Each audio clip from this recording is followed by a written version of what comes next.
Football starts back up as spring practice is just under a week away for the Louisville football team. We'll talk about the biggest questions heading into the spring on both sides of the ball and more on this episode of the Locked On Louisville podcast. Stay tuned. You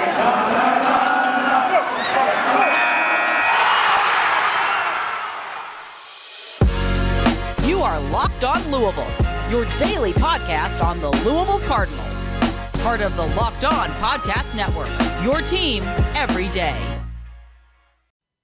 What is going on, everyone? Welcome in to another episode of the Locked On Louisville podcast. I'm your host, Dalton Pence. I serve as a credential media member for Cardinals Sports Zone. I also do some PA announcing work for the university. I want to take this time to personally thank you for making us your first listen of the day. And just a reminder, the Locked On Louisville podcast is free on all streaming services, 5 days a week, your team every day. As I mentioned, just under a week away from the beginning of spring practice, which will start on February 28th, next Monday, for the Louisville football team. We'll talk about the biggest questions that I have for both sides of the ball. And then in the final segment of the show, we're going to transition over into baseball. And I'm going to tell you why we need to relax and have patience as it pertains to the early season struggles that the Cardinals have had throughout the first weekend. Starting out with the offensive side of the ball, we'll start out with talking about the biggest questions for Scott Satterfield's offense in year 4 heading into spring ball. Now, look, I will say that some of these questions are really probably not many of these questions are going to be answered in spring ball. Really when you get to fall camp, that's where, you start to see depth charts be able to be solidified and stuff like that. And for a disclaimer, if you're watching this on YouTube, I don't know why there's a little white name tag for me in the bottom part of the screen, along with, the Locked On the logo.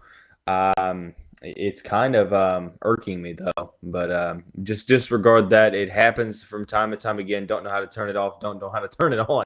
So hopefully it's not on for tomorrow's show, but I apologize for the redundancy at the bottom left hand of the screen. Overall, the big questions that I have for the offense, first starting out with, I want to talk about the running back committee. And the biggest question there is who stands out in that running back committee. There's 4 players that you have to focus on. That's Tennessee transfer Tiyon Evans, soon-to-be sophomore sensation Travion Cooley, Jalen Mitchell, and also former Syracuse transfer Joar Jordan, who came onto the scene late in the season and got some meaningful reps, especially in the bowl game with that big kickoff return against Air Force.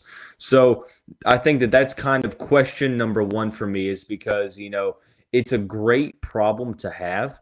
A lot of guys in that position, in that running back committee, that you have to, divvy up carries, so to speak. And ultimately, you would rather have, more depth than not enough depth. I think it's more of a competition this year than it was last year. And that's no disrespect to Hassan Hall or anything like that. But from people that I've talked to, both, that are, familiar with the Tennessee media and those that are, SEC fans, have told me multiple times, time and time again, that Tiyon Evans is an NFL player. He's a guy that has a ton of explosiveness when he's on the field. When he's healthy, he's able to, reach a different dynamic and bring an offense to, this new level that maybe other players on the roster cannot at the running back position. And that's no disrespect to Travion Cooley, to Joar Jordan, to Jalen Mitchell, none of those 3. And I don't want it to be interpreted as such. But when you add a guy like that into the mix, it's obviously going to, pose the question of, okay, how is this going to affect the running back committee going forward? Because you had guys last year, Travion Cooley and Jalen Mitchell were pretty consistent throughout the season. They were kind of a 1A, 1B towards the end of the year. Travion Cooley was able to, get more and more touches at the very end of the season. Jalen Mitchell was a consistent threat all throughout for opposing defenses. And Joar Jordan came upon late, so you could possibly see him in a third down receiving role back. So that takes away some of the possible snaps. And obviously you have to factor in Malik Cunningham being very dynamic on the ground as well as a pocket passer. So not a ton of carries to be able to divide between the four. So the biggest question for me is, are we going to see Tyon Evans? I know that he's had been battling injury in terms of his ultimate. I think that let's see. Yeah, I think he's good for spring ball. I read somewhere that I thought I read somewhere that he might have had an injury, but it looks like all signs are pointing to him being available for spring ball, along with Jalen Mitchell, who missed the bowl game. So Cooley, Mitchell, Evans, and Jordan. I'm interested to see how those four are able to battle out in the spring, practice sessions leading up to the spring game in early April, as we head into getting closer to the preseason and heading into fall camp. It's going to be a marathon, not a sprint. We're not going to hear who the starter is right away or anything like that. I'm interested to get a look at each of their respective get a look at each of their respective roles heading into the spring game and stuff like that. So running back is number one on my biggest question heading into spring practice. Number two is the backup quarterback position. Obviously, Malik Cunningham is all but a lock to have the starting role secured and everything like that. But with Caleb Johnson in the 2022 class, with him being an early enrollee, and he's going to be competing. You have Brock Doman, Evan Conley, Nathan McElroy, the Trinity State champion. So overall, I'm interested to see who is going to step up in that backup role, because Lord forbid something does happen to Cunningham. Next season, injuries do happen, stuff like that. Hopefully it doesn't. But if it does, who's going to step up and be in that backup role? And I'm interested to see how Caleb Johnson kind of fits into that mix. So backup quarterback's another one. Offensive line, I'm not necessarily too concerned about. It seems like they're bringing back a good amount of their starters. Wide receiver is another, question mark for me. Justin Marshall's gone. Jordan Watkins. You do have Tyler Harrell, Amari Huggins, Bruce back. You have Braden Smith, who's coming off injury. We'll see how much of a factor he will be, in terms of a participant in the spring practices and stuff like that. I'm interested to see how, guys like D. Wiggins and Josh Johnson do, because, there's some other guys. I think that, let's see. Tyler Hudson's another guy. I'm for some reason I was forgetting that name. I want to see how the incoming transfers are able to fit into this group. The Miami transfer D. Wiggins, Tyler Hudson from the FCS level, who was a huge standout on that stage. So I'm interested to see how both of those guys are able to fit into the mix. Does D. Wiggins essentially replace Tyler Harrell? In a basically a one-on-one swap? Where does Justin Marshall? I don't know why I said Tyler Harrell. I'm thinking of Tyler Hudson. I was supposed to say Tyler Hudson after D. Wiggins. But does D. Wiggins do basically a one-on-one switch with Justin Marshall? Where does Tyler Hudson play into the mix? Do we see a guy like Josh Johnson get more reps in spring practice? That's another thing, is how, who's getting, the most first team reps, stuff like that. Who's looking good in spring practice? Obviously, you take everything with a grain of salt because it's very, very early.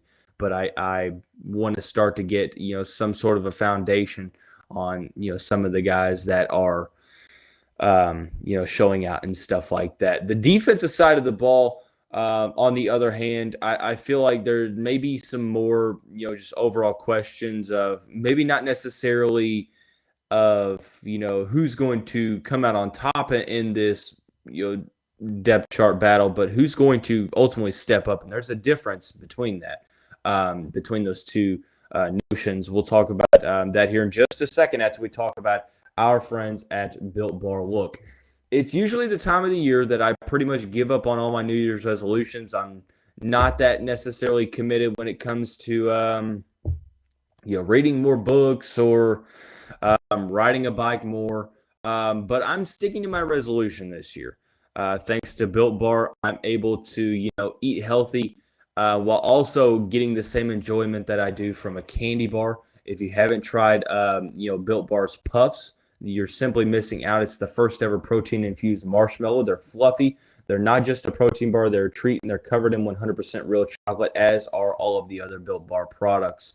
Most Built Bars contain anywhere from 130 calories, 4 grams of sugar, 4 net carbs, and 17 grams of protein. And there are a ton of different flavors to pick from, anywhere from mint brownie and coconut to coconut almond cookies and cream. If they think a flavor might be good, they'll make it. It'll be delicious, and it will be good for you. So do yourself a favor, go to built.com.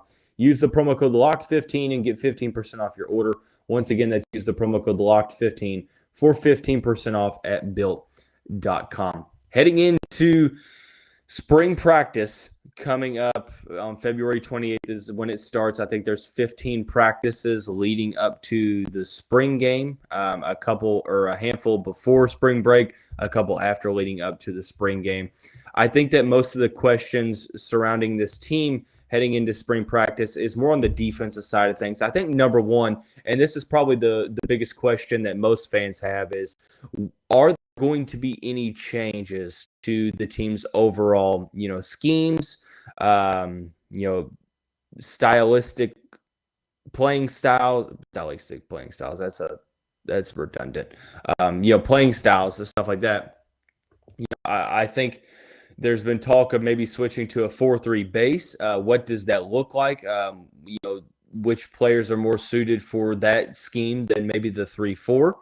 Who are some players, especially on the defensive line, I'm looking for, outside of Yaya Diaby and Ashton Gelati. Obviously, there are some of the Flyville 2022 members that haven't necessarily gotten on campus yet, so they're not really going to be participating in spring practice. I want to see how Vic Brown does on the outside. I'd like to see how him, Raheem Craig, so on and so forth, Mason Rieger, moving on down the line, some of these guys from the 2021 class, to see how they kind of fit into the mix. Also at the nose tackle position, with 2 defensive linemen in some packages, does Caleb Banks, a guy who got a lot of praise at the end of at the end of fall camp last year, is he a guy that they're relying upon? Is Des Tell going to be the presumed starter? What about guys like R.J. Sorensen and Zach Edwards, Henry Bryant, etc. Before you add some other pieces into the mix from this recruiting class? I think basically, defensive line for the end position, you pretty much have your starters in Diaby and Ashton Gelati. But, behind them, who are some guys that step up? And I'm extremely interested to see who shows out at the nose tackle or the defensive tackle position, I should say. Linebacking core, you pretty much have your set guys, coming back and starting, Monty Montgomery, Yasir Abdullah, moving on down the line. No CJ Avery, so Mohamed Sanogo, the Ole Miss transfer, is probably going to be the guy that steps into that mix. But Scott Satterfield alluded to in his signing day press conference that it is unlikely. I think it was either unlikely or he just came out and basically said that both Kei'Trel Clark, Monty Montgomery weren't going to be participating in spring ball. So you have a guy like Yasir Abdullah who comes back and one of the best players in the ACC defensively. I'm more interested to see behind those guys, behind the presumed starters, who is going to step up. You have guys that, showed flashes last year, like Jalen Alderman, who had the pick 6 against Central Florida. You have guys like Jackson Hamilton, who the CJ Avery hyped up a ton at the at the end of fall camp last year. You have guys like KJ Cloyd, who's made some plays, TJ Quinn, moving on down the line, Dorian Jones stepped in when Monty Montgomery got hurt. You also have Marvin Dallas, Cam Wilson, who had been battling some injuries, and then Momo Sanogo from Mississippi, who starts to separate themselves in the linebacking committee. I'm interested to see, which whether it be Sanogo or some of the younger guys, who steps up and kind of fills in that 2 deep in the linebacking committee. The biggest question I have outside of the schematics for the defense is the secondary. Obviously, Kei'Trel Clark is going to be the starter, the cornerback 1, but he is out for spring ball. Who steps steps up in that room. We have coming in the 2021 class 2022 class with some late additions at signing day. There's also some transfers and stuff like that. You have guys, you have Derek Edwards, Chandler Jones, Rance Connor, Trey Franklin, etc. You also have players like Jay Williams from USC coming in. You have the Duke transfer Jalen Alexander. How did those guys fit into the mix at in the secondary? Brian Brown has always been a guy that has preached versatility. So having guys that can play both cornerback and safety is a vital skill that we could see some guys kind of going back and forth. And it'll be interesting to see how Wesley McGriff has a say in that as well. And those guys will work hand in hand. So I'm just kind of interested to see, outside of Kei'Trel Clark and out of Kendrick Duncan Jr., who announced that he's returning, where who is going to push for those starting positions. I'm especially focused on MJ Griffin, the Temple transfer. Also, Shavarick Williams, Shavarick Williams is a guy who I think could, get some big time minutes at the safety position. Ben Perry as well as at the safety. Josh Minkins at cornerback. Trey Franklin is the guy that I feel like we're not talking about enough at cornerback. Chandler Jones is going to be competing for that spot as well. I want to see how some of these younger cornerbacks and even the transfer cornerbacks kind of mesh into everything and stuff like that. I'm not sure if the Duke and USC transfer are going to be available for spring practice or not. But ultimately, for the defensive side of the ball, most of the questions are surrounded in depth, on depth, linebacker at defensive end. There are some positions where, it seems like starters are wide open, the second cornerback, the defensive tackles, and then the second safety position. That's where, most of the questions lie, outside of where does Brian Brown and Wesley McGriff turn to in terms of maybe some stylistic changes and stuff like that. So,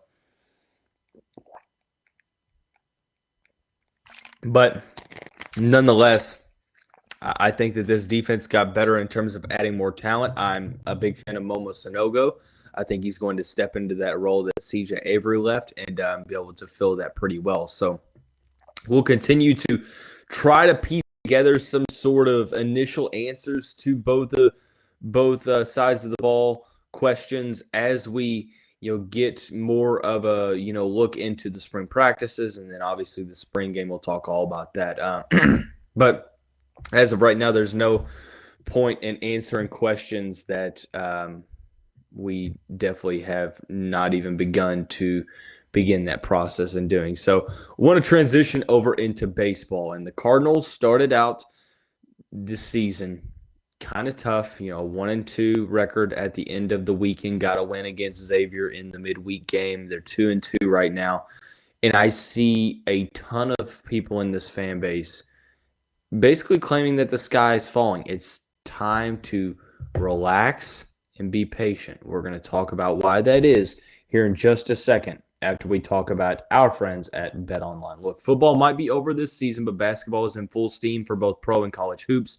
From all the latest odds, totals, player performance props to where the next fired coach is going to land, BetOnline.net is the number one spot for all of your sports betting needs, and it remains the best spot for all of your sports scores, podcasts, and news this season.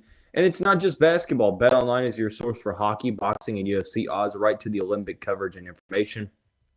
Head to the website today or use your mobile device to learn more about the trends in action. BetOnline is where the game starts. The baseball team stumbled out of the gate a little bit down in Tampa. They started out with a victory against Charlotte in the first game of the season. Then the train kind of fell off the rails a little bit early on against South Florida. They ended up dropping the first game of the season to the Bulls, and then ended up losing another one to UConn on Sunday. They answered with a midweek come-from-behind victory against the Xavier Musketeers, where the Bats came alive at the end of the contest. And that was a very solid victory against Xavier, but it didn't do anything in terms for the fan base when it comes to panicking. Look, I know Louisville baseball year in, year out has a perennial expectations of, contention, getting back to the College World Series, so on and so forth. And I'm not saying that I'm not saying that you're wrong. Even with the team that started out outside of the top 25, a ton of questions, inexperience, etc. Some key losses from last year. Even the goal is still getting back to the College World Series, because that's how Dan McDonnell, Roger Williams, and the rest of the coaching staff and program have built this state of the art program at the University of Louisville. So I think that I saw a lot of people on social media just basically say, well, this team's not as good as we thought. They're going to be like last year. They're going to miss the tournament. The sky is falling. The sky is falling. Obviously, it's paraphrasing, but in an essence, that's what the post basically read. It's time to relax. Number one, and this is the main thing. Don't forget this. It's the first weekend of the season. Granted, I think I read a stat where it said 14 of the top 25 teams in the country lost at least one game in the opening weekend of the college baseball season. That just goes to show you right there. Number one, baseball is one of those sports to where it takes some time for guys to really start to get in the groove. And momentum is, extremely real. Uncle Mo is a real phenomenon, especially in baseball.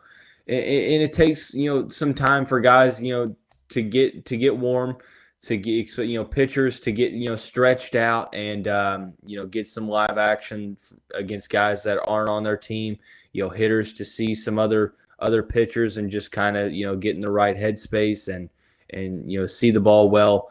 And sometimes teams start out hot. You look at LSU this past weekend, and they, went on a runs frenzy, and then you look at some other programs and think, well, they probably couldn't have played much worse. I thought we saw some positives from Louisville, especially in that game against Charlotte, and throughout the first four games of the season. I think Cam Masterman is seeing the ball extremely well. He's batting .500 so far, a 1.277 OPS. Had that absolutely thundering home run against Xavier. They gave the Cards a 7-4 lead against the Musketeers late on Monday evening. You have guys like Christian Knapczyk, Jack Payton, Isaac Humphrey. All those guys are batting over 300 so far. Ben Bianco, Ben Metzinger not far behind. Levi Usher has struggled in 11 at-bats so far. He does not have a hit. He does have one run, but no hit so far, one walk. JT Benson, Logan Beard, looking for those guys. Logan Beard and Dalton Rushing both batting .250. He does have a over 1 OPS. I tend to gravitate more towards OPS than batting average. That's kind of a rule of thumb. I know I mentioned this in an earlier episode. I think it tells the tale a little bit better than batting average. It gives a little bit more context. For those who are not aware, OPS is on base plus slugging. So I think that gives a little bit more, sheds a little bit more light, so to speak, on some at bats and stuff like that. Pitching is where most of the concerns lied in the preseason, and especially now Tate Keener, Jared Poland, and I'm drawing a blank here. I can't even think of who it was that started the last game. It might have been, I think it was, it was Jacob Ferris. I apologize. All three of those guys served as the weekend starters. Just a reminder, Luke Seed, who likely will get a starting role in some capacity. He's still kind of battling back from injury, so that's one to keep an eye on. Michael Prisceki, who could have possibly also been in the rotation. He's now in the bullpen, and he showed some, solid flashes, throughout. I think he had 4 innings pitched and only gave up 2 hits, did give up 2 runs. So, had showed some stuff to where he got some strikeouts. Also, showed some issues with command and stuff like that. But overall, you saw some guys, look pretty solid. Riley Phillips, 4 innings of work over the weekend, looked very, very good. Adam Dowler as well. He had 2 innings of work against Xavier, did give up 2 runs. on one hit, but also 4 strikeouts. So, this is I think that what we need to discuss. You can kind of go down. I don't necessarily like to look at stats 4 games into the season because they're going to change. You could have one bad outing and your ERA's infinity. You have to take things with a grain of salt. This is an inexperienced team. They're guys that have a ton of talent. It's very evident that the talent is there. Now, the mental mistakes, the errors, that's something else that I'm interested to see how Dan McDonald kind of works through. I don't necessarily put a lot of, concern or, worry into those, those mental mistakes or anything like that. Dan McDonald's teams are usually very good defensively. I expect them to be good defensively this year. I expect them to hit the ball well this year, and the pitching staff to get better as the year goes on. Look, this is a team that might struggle in the early stages of the season in the non-conference slate. Guys getting stretched out in the pitching rotation, getting some more, live game reps and stuff like that, some more, meaningful at bats. But the message right now is just to relax, because at the end of the day, I like to point out the 60-game MLB season, back in 2020 that started kind of in the late summer and went into the late fall. Guys struggled even in that 60-game season, professionals, just because, they usually start hitting their stride about, a third of the way through the season. So you saw guys starting to turn it on more toward the end of the regular season of that 60-game stint. So I'm not saying it's going to take Louisville's guys, that long to get rolling. I hope not, because that would basically be the end of the season. But you see that for a relatable instance to where it just takes guys some time. The Cards will have Dartmouth in a weekend series at Jim Patterson on the weekend or over the weekend here in a couple of days. So, check out the Cards. Go to Jim Patterson this weekend. Hopefully, we'll have some good weather, but just relax, enjoy the highs and lows of the season. It's going to be a thing where we're going to see some growing pains, and hopefully this team can start to get together a pretty decent winning streak. But we talked about the biggest questions for both sides of the ball for Louisville football heading into spring practice. Also talked about why we just need to pump the brakes, relax, patient with the Louisville baseball team, despite them struggling throughout the first weekend. Tomorrow we'll have the weekly mailbag segment. We'll preview the women's basketball game coming up against Pittsburgh and more. That's going to basically wrap up this episode of the show. Thanks for making Locked On Louisville your first listen every day. Now make your second listen Locked On NFL Draft. Ryan Tracy and former NFL cornerback Eric Crocker bring the NFL Draft to life every day with insight and analysis on college football prospects and NFL front offices. It's free and available wherever you get your podcast. Also, a shout out to the Cardinals Sports Zone podcast. You can check out the most recent episode that dropped on Monday evening at cardinalsportszone.com. But that's going to wrap up this Wednesday edition of the show. Everyone have a great day, and we will see you right back here